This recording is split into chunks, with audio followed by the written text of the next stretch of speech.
Hi guys, it's me Jess May Oranyo, and for today's video kay maglaoy ta guys.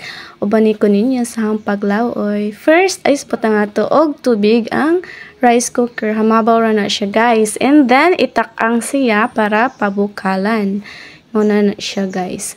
And then ahong gidungan og butang ang sibuyas, luya para madungan siya og bukal. So muna siya guys. Namo na siya ang luya guys. Ako na siyang gidugmok. Then takban para pabukalan. So kay nabukal naman siya guys, humanahong ilunod na kay ang pampalasa. Mo na siya guys. Ako na siyang butangan o pampalasa para lami ang atong sabaw guys. And then ang kamatis. Ayan guys.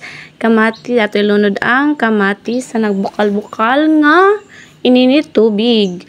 And then ang sibuyas, dahon, ayan.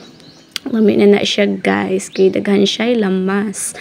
Manana guys, ato na pud na siyang pabukalan. And then, nabukal naman siya guys.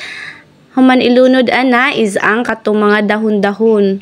Ang kuha na siya guys, ganas, alugbati, and then bago. Ako na siyang gisagol guys, kay pariharaman sila, mga humukon. So, haus lang gilunod og dungan.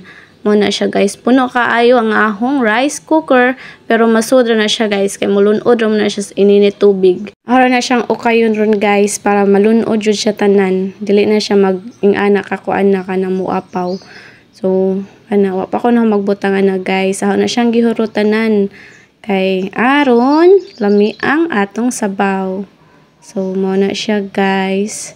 Asang giuli ang sulanan. And then, ako na siyang lunodon sa luwag na guys. Puno siya kaayo, pero sakto raman sa na siya kadaghanin guys. Ahong sabaw.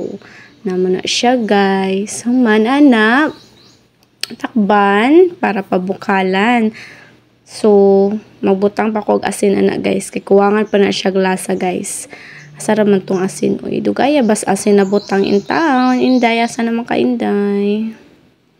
Asin, dugay pang pod siya ni bukal. So, pwede naman na siya butangan guys. So, wala pa siya nakabukal.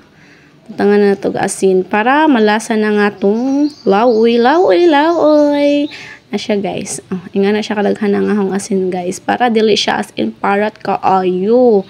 Sakto-sakto ra. And then, mauna na ahang laoy guys. Taran. Thank you for watching guys. I love